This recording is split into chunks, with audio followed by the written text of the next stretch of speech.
Hello and welcome to Industries Helping Hands. We welcome you to the Talk with Industry Expert session, where in this video we are going to have a conversation with the special guest of the session, Mr. Srikanth Reddy sir, CEO and founder of Hala Mobility.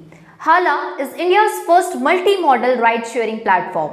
Srikanth sir is a great critical thinker, a problem solver, an initiator, a creator and an innovator, all combined in one, a diligent entrepreneur.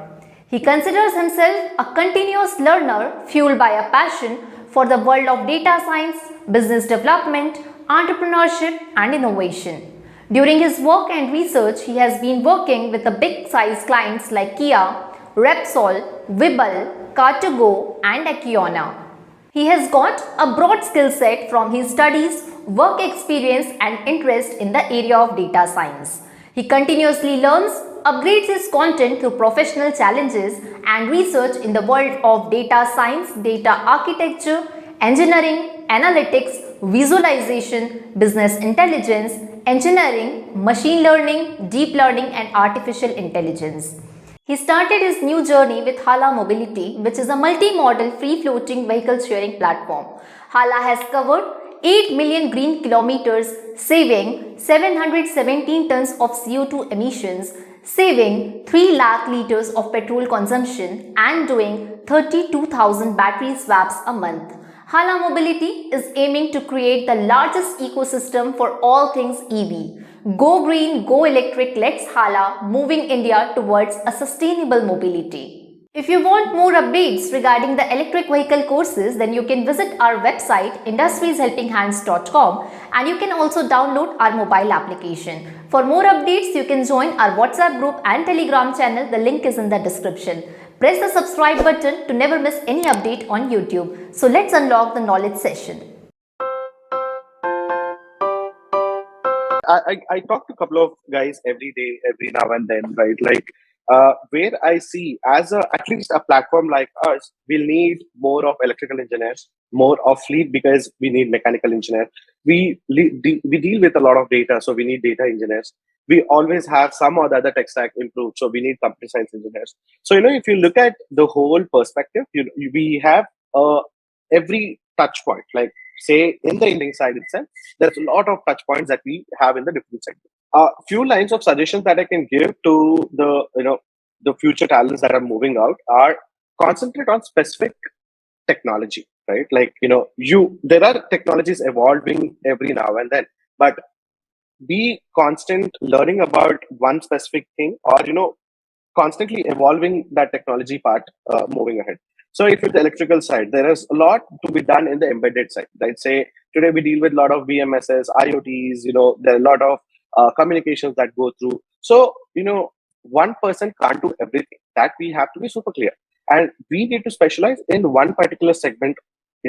So that we stand out among the crowd. Just like say how you guys are doing here at Industry Helping Hands, right? So bringing someone to the universities, to the classes, trying to address the students and show them what exactly is happening on the ground and what are the opportunities that they have. Industry Helping Hands, Hala is already there. Hello and welcome to the Talk with Industry Experts session. Today we are having with us our very special guest of the session, CEO and co-founder at Hala Mobility, Srikanth Reddy sir. I would say that this session is going to be very helpful for the students because Srikanth sir is an entrepreneur, I would say a creator, a learner, a challenge taker and a risk taker at all. So his journey itself is very inspiring for the student community. Thank you so much, sir. We wholeheartedly welcome you to our platform, Industries Helping Hands.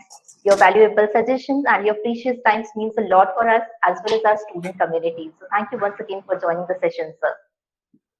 Thanks. Yeah. And along with this, in this conversation, we are having Mr. Ashish Karuskar, Product Head of Electric Vehicle Courses at Industries Helping Hands. Thank you so much, Ashish, sir, for joining us today.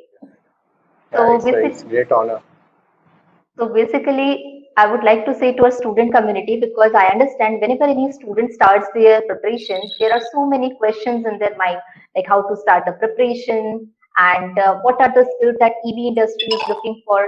So for answering all these questions, today we are having the knowledge bank, I would say, Srikanth sir, because his journey is itself very inspiring. I would say that Hala Mobility is a very unique startup space in the e-mobility ecosystem of India, which is a free-floating, multi-modal, and rental-based mobility.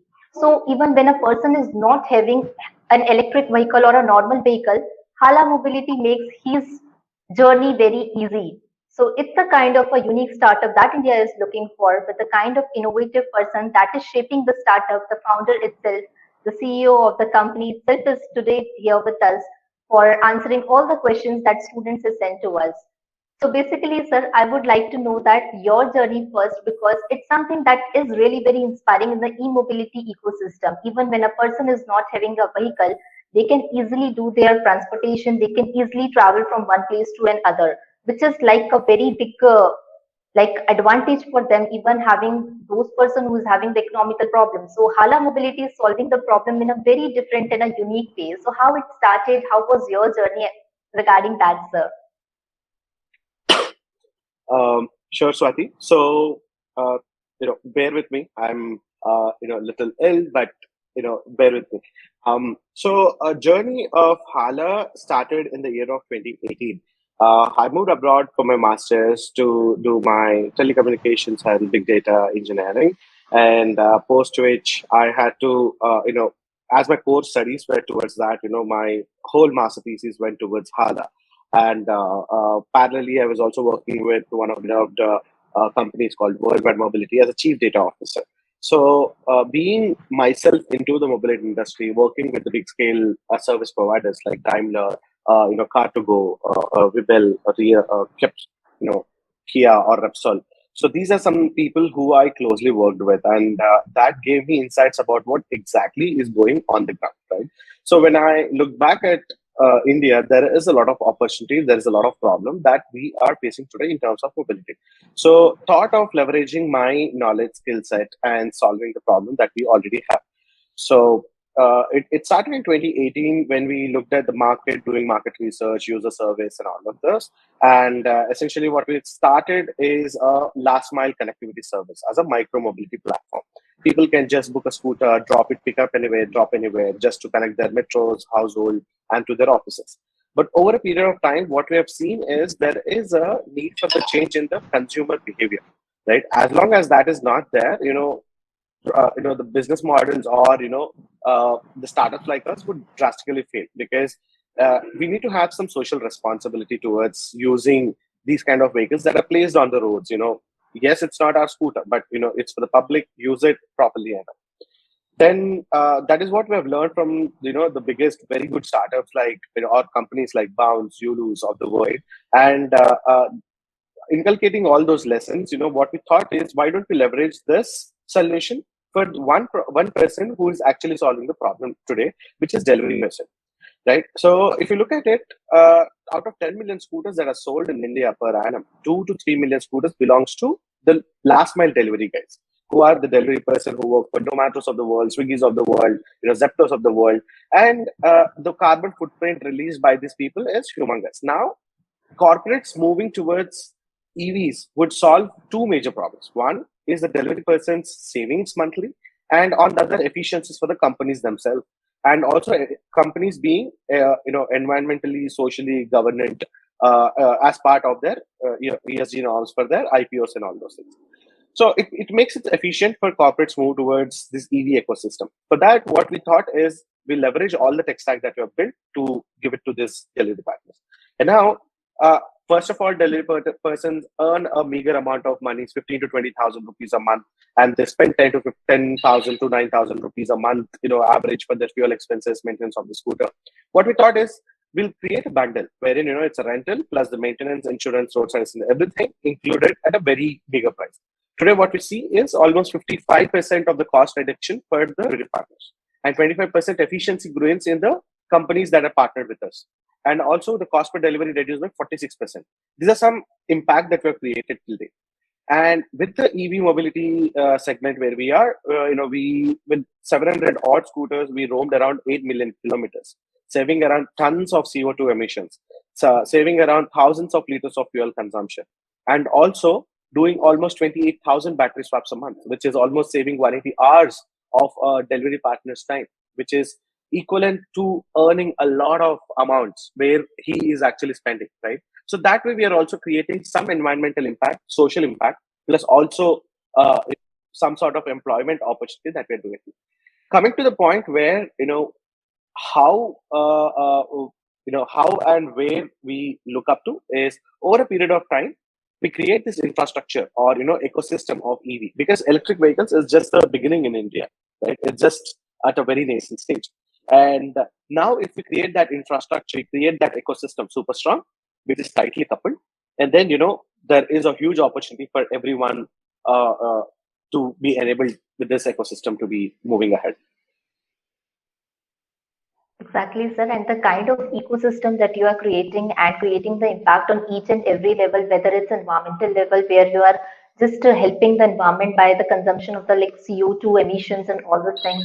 Secondly, is the economical aspect in which the whole corporate is moving towards the e-mobility transformation, whether we see in the startup space where the last mile delivery is supported and the people, especially for the economical aspect, where the delivery person or the delivery boy is saving money in the form of the electric vehicles.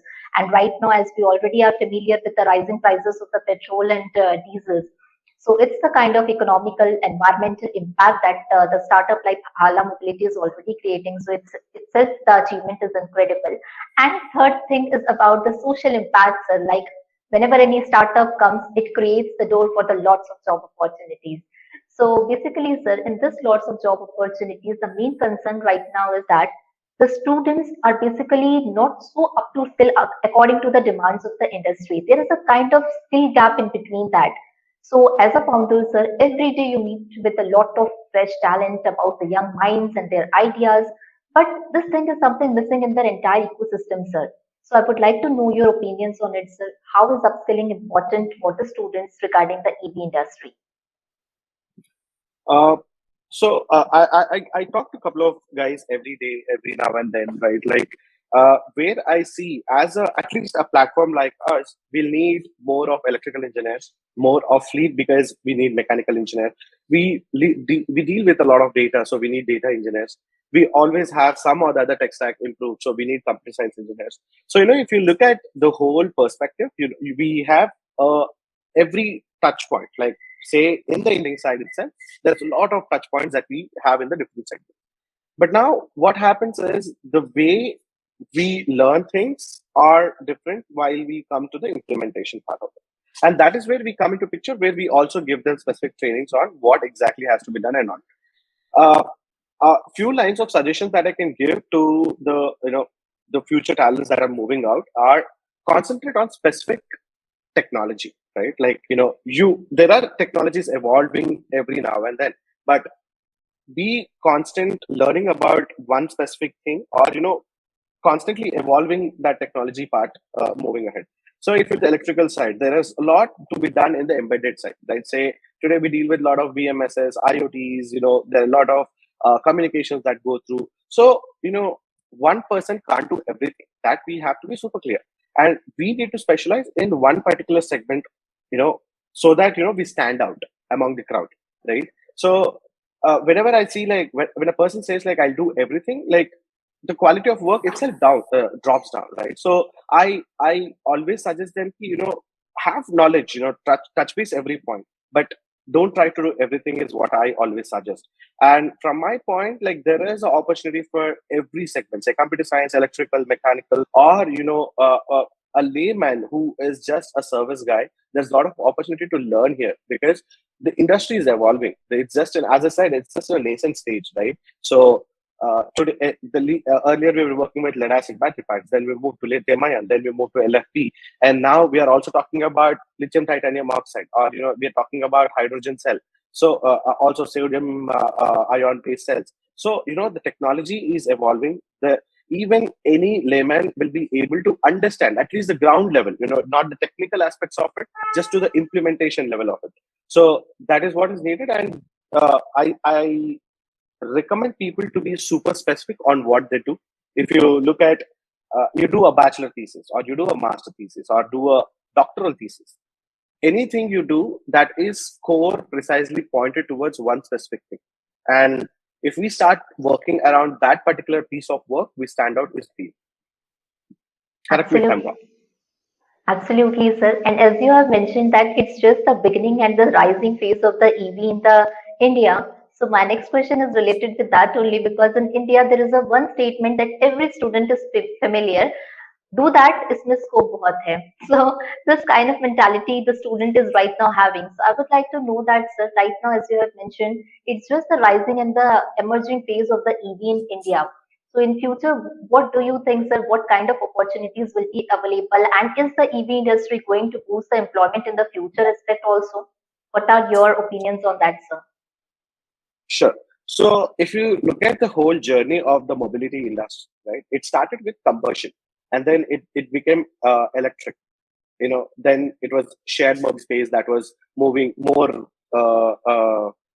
booming in the industry, right? Like, because we Gen Zs are kind of people who don't want to own things. It's very good financially. Financially we are becoming so strong. Why do we spend so much money on the asset? We will just experience it. Right now, we just need experience. Today, if we move to a new house, we just go to sites like Rentomojo, Forlinko, and then you rent stuff. So it's because after a couple of months, we can just be experiencing newer kind of a thing. So the way where we see is all again based on the researchers surveys that are publicly available also. It all started with combustion, then it moves to electric, then it moves to shared mobility, and now the future scope going to be towards autonomous, right? And the future is bright, and there is a lot of things that are coming into place. Like, you are also talking about drone technology where we do deliveries, right? So if you look at this space, like if you look at the whole lot of sequence of events that are happening, uh, every say suppose combustion, whatever knowledge that we have gained, we have implemented similar things in terms of the IoT tech stacks, in terms of how the whole calculation of the vehicle maintenance goes through. These are all similar in life, right? Same things can be actually upgraded and to be moved towards the other ways, which is shared and the autonomous space as well. And next phase of electric mobility would be more of efficient battery packs, say. And then after that, we move towards a very autonomous journey, is what I feel. Exactly. And the most good thing about the Hala, which I personally like, is that there is no subscription kind of thing that you have done with that model. And it's a kind of the unlocking and the pay per kilometer thing that you have introduced. So it's so convenient and so easy for a man or a woman who is the daily wage workers also, just to do that and take the ride and do their work. So it's a kind of so easiness and convenience that the startup like Hala Mobility is providing. So it's really very incredible. And as of now, sir, I think you're also expanding on the different cities. Yeah.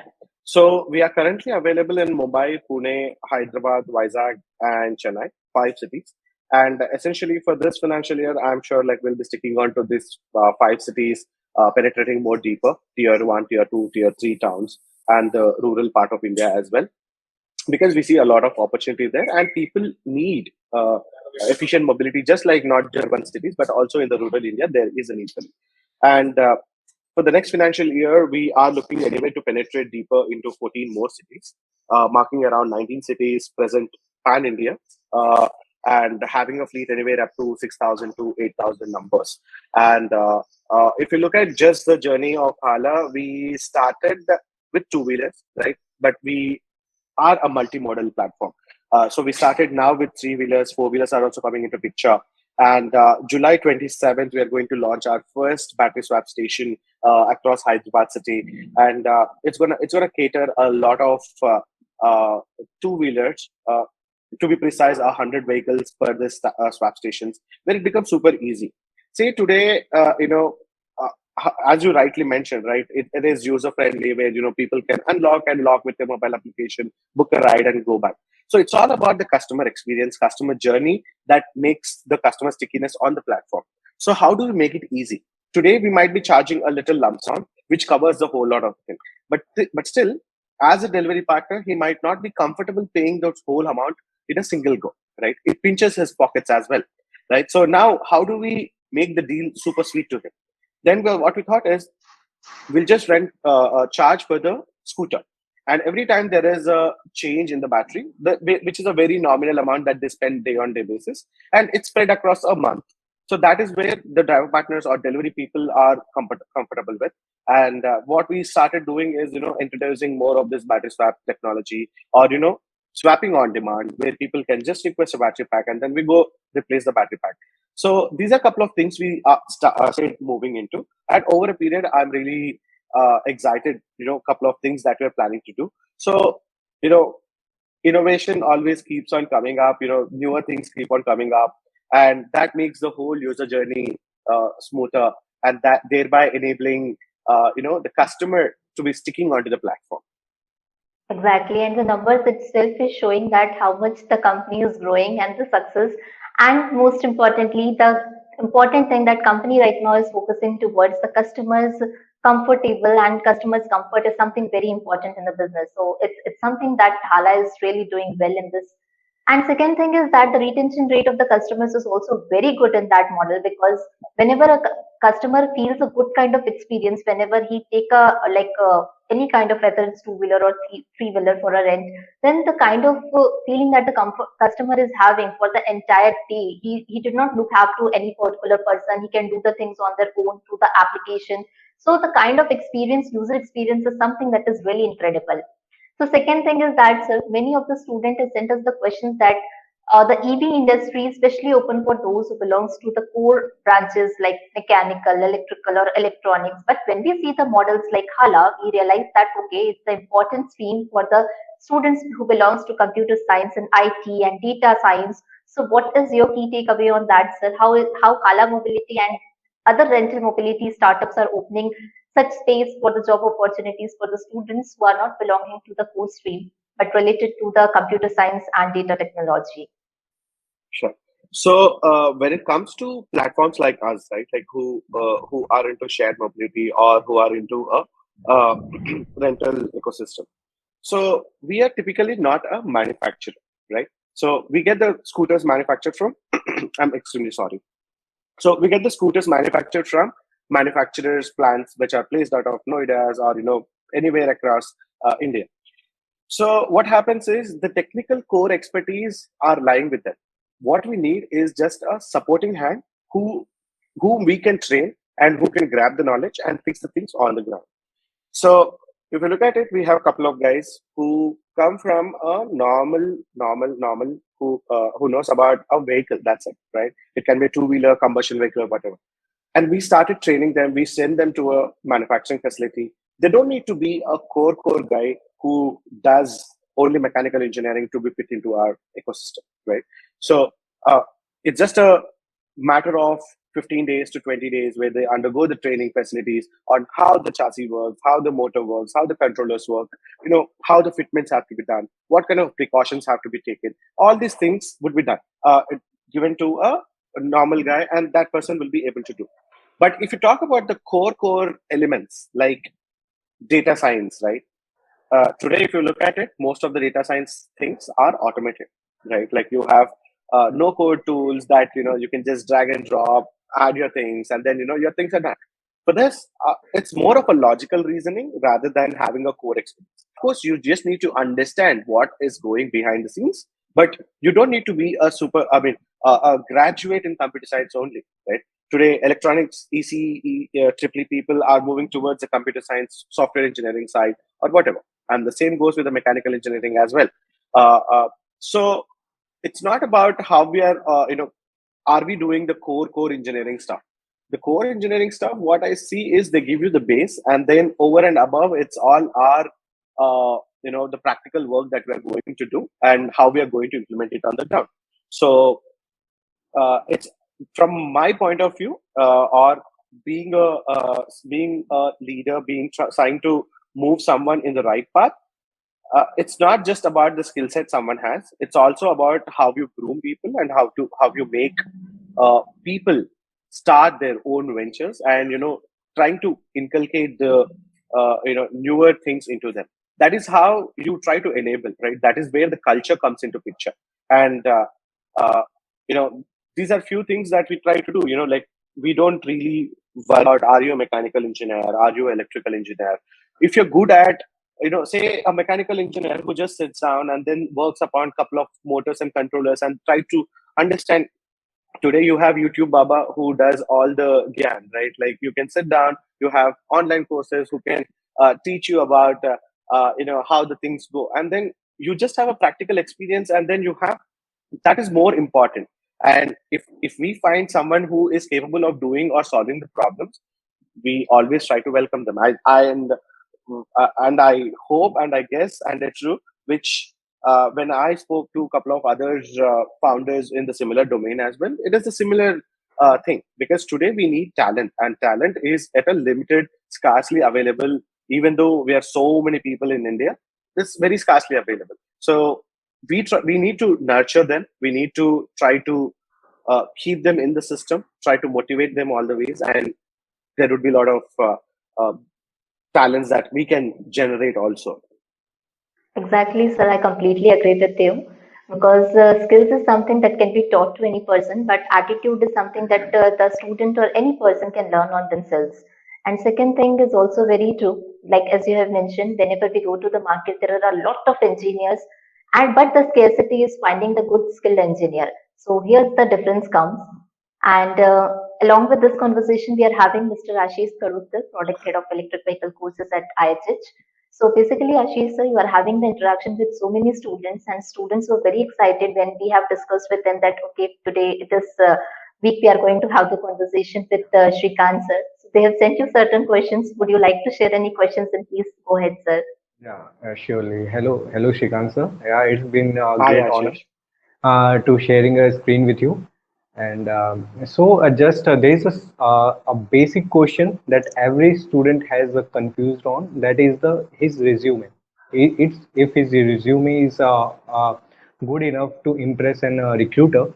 So, I wanted to ask you, as a recruiter, what you see in a particular candidate resumes, or what importance you give to their projects or the internships. Sure. Uh, if you ask me personally, I mean, I might be a little controversial here, but trying to give my side of my point of view, right? If someone gives me a resume, I would just look at their personal details so that I can address them properly, and then I'll just try to see what they have done so far, rather than looking at their marks, what they have tried to do, what they have done so far, no volunteering works, what they have extracurricular activities. It's better, at that point of a time, I just got like 10 minutes of time or 15 minutes of time to talk to that person, understand where he's coming from, and understand where he fits into my needs, right? And uh, to completely judge that person, it's impossible, right? And this piece of paper that he brings, like it's he or she brings, it's not possible to judge, say, is he talented, no or not, something as such. So my typical questions goes behind the work he or she has worked on. Say suppose someone has worked on a mini project or a major project, or say some internship across, I would try to revolve around the similar lines and try to see what the effort put by this XYZ person to learn so and so. And if there is something that I feel like, yes, it's not just about a person moving to an institution and learning something or doing something as just part of a work, but trying to dig deeper and understand the base behind the whole course of work. If I have that, if I get that clarity, that is where I see. But I literally would not judge someone just on a piece of paper, or would not get a clarity, right? Like there is no way that someone could get, like, it's just a understanding that you have, and Yeah. the sense of replication of his work has to be done in that 10-15 minutes of time. Yeah, and the communication portion is get very important. That what you have learned, it's also a skill that what you have learned, you can tell someone else that yeah, you I am learned this kind of technologies, or means the communication is also get very important. So the next question of mine is that the student point of view is okay, but the colleges where the training and placement departments also plays a very vital role in any student's career. So, what are your suggestions to the colleges? Because there is a gap between the colleges and the industry as well. Means if they are interacted, if in the starting of the career of any student, if they saw what is happening inside of the industry, what are the future technologies, so they can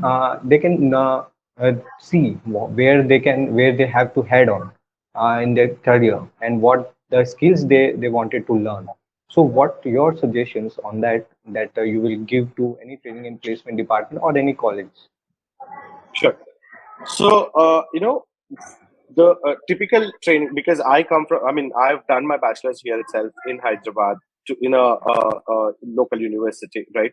So, whatever we try to study is little outdated. We need to agree that fact, right? Yes, it's going to give us a strong base, but still, whatever we are studying in the books is something what we have done past 5-10 years back, right? And now the training and placement department comes into picture once you are in third years or fourth years of your period, like your education time. But instead, if the molding starts from, say, the mid second year onwards, and then bring industry experts, thought leaders to share some knowledge and try to cope with the students to move ahead in terms, say, how the next future is going to be. Just like, say, how you guys are doing here at Industry Helping Hands, right? So, bringing someone to the universities, to the classes, trying to address the students and show them what exactly is happening on the ground and what are the opportunities that they have. Because just in case, if I would like to say, we learn C, C++, Java in colleges, but in realistic scenario today we are moving towards React. We are running towards Python. We are running towards more of something else, right? Is a student shaped in such a way where he learns all those things in the college itself? No.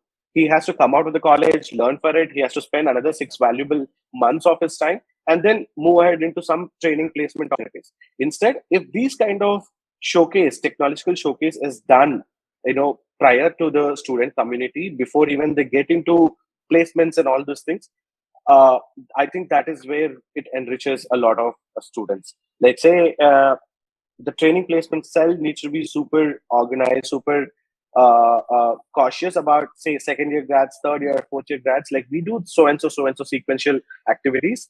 Uh, I think that is what can help Yeah. to be future ready. Exactly, sir. Completely true. Because until and unless the student is not having the proper hands-on experience and training, then how could he serve better in the industry? Because every time we said that to the students, follow your interest, but how a particular person could come to know what is his interest until and unless he is not having the proper knowledge about the industry? So that's why we have started this. And when the people like you come to us on our platform and directly communicate with the students, then it gives the confidence to the students also, and they can seek the opportunities. Okay, in this direction the opportunity is there. So thank you, sir, for that contribution. And second thing is that, sir, I would like to ask that as a founder, as a CEO, the most important thing for any of the founder is about the team building, because it is the people who runs the company for the other people also. So I would like to know, sir, what are the things you are looking among the freshers, because who have just completed the graduation, so that whosoever be the freshers are there in the country who are listening our conversation can understand if they are looking to start their career in the EV industry. As a founder, sir, what are the skills that you are admiring in someone who can build a strong team also in the company? So I would like to know your opinion, sir, so that the freshers could understand this point. Sure. I would like to address one more. I would like to add one more point to the question. Is it can be fresher, be experienced, anyone. Startups are built over a very tight schedules, very tight timelines, quicker execution. Moving right into the market, growth as they plan, and having top lines, having bottom lines right in place, and then so as a founder or as a CEO, I always try to give that vision where where we want to be in the next 1 year, 6 months, 18 months, and that someone has to inculcate, someone has to work towards that vision, someone needs to have that execution plan also in place. Yes, as a fresher we would not expect everything has to be done from them, but there will be a slight amount of pressure involved, right? Even if we agree or not, even if how smooth the work would be, when you're starting working with a startup, it's going to be a fun journey. It's not going to be like hey, you need to come at 9 o'clock, go at 5 o'clock, and then so not something as such. You will be flexible. You'll have all sorts of fun. You'll have all sorts of activities going around. But still, meeting the deadlines, meeting the timelines, it's super important. And also being inclined with the founder's vision, founder's journey would be super helpful. In a way, you can react quicker. And also, the teams would not be so big. So they're all cross-functional, autonomous teams today. What we have, right? They take their own decisions, they take their own channels, they have their own limitations of where they stop, and once that step is beyond, then they take their decisions based on taking an advice. The similar things have to be kept in mind for the freshers or the experience who are coming into the startup world also.